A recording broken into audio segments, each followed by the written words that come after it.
সংস্কারও দরকার, কিন্তু দেশে নির্বাচিত সরকার না হলে দেশের যে পরিস্থিতি এটা ঘোলাটে হয়ে যাচ্ছে দিন দিন।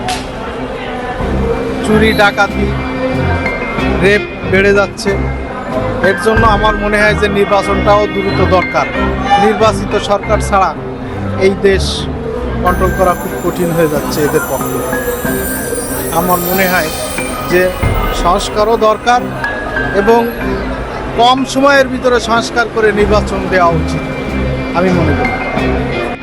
এই বাংলা সিনেমার পালে কত কিছু হাওয়া লেগেছে বলে আপনি দেখছেন এবং কি আশা করছেন আগামীতে এবং কি কি করা জরুরি বলে মনে করছেন? ধন্যবাদ। খুব সুন্দর একটা যুগ উপযোগী একটা প্রশ্ন করছেন আপনি। আপনি যদি একটু পিছনে ফিরে তাকান, এবার ঈদে আমাদের বেশ কয়েকটা মুভি রিলিজ হয়েছে যেগুলো খুবই নামকরা, যেমন দাগি, তারপরে বরবাদ, শাকিব খানের বরবাদ করে দিছে।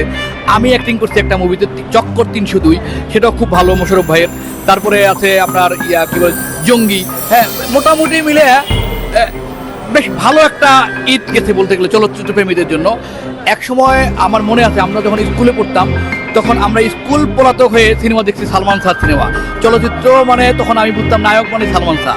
আমি আসলে সালমান শাহর ভক্ত, এই সালমান শাহ এখন নাই। তখন একটা আসলে ফিল্মি একটা যুগ ছিল। সেই যুগের পরে দীর্ঘদিন পর এখন দেখতেছি যে না, মোটামুটি বেশ কিছু ভালো সিনেমা হচ্ছে। এখন যদি যারা মানে অনেকেই বলে যে চলচ্চিত্র হারাই গেছে, চলচ্চিত্র হচ্ছে না, কিন্তু আমি মনে করি যদি এইভাবে সরকার অনুদান দেয় বা যারা প্রডিউস করে তারা যদি প্রডিউস করে, যদি ভালো ভালো কিছু ফিল্ম বানানো সম্ভব। এবং আমাদের দেশে দর্শক আছে, আমাদের আরও কিছু সিনেপ্লেক্স হল দরকার, আরও কিছু মানে এটার জন্য একটা আলাদা একটা কি বলে এটাকে মার্কেটিং দরকার, দর্শক তৈরি করার একটা প্রক্রিয়া তৈরি করা দরকার। এই হচ্ছে চলচ্চিত্র। এবং আমরা যারা অভিনয় করি, আমার মতো যারা শিল্পী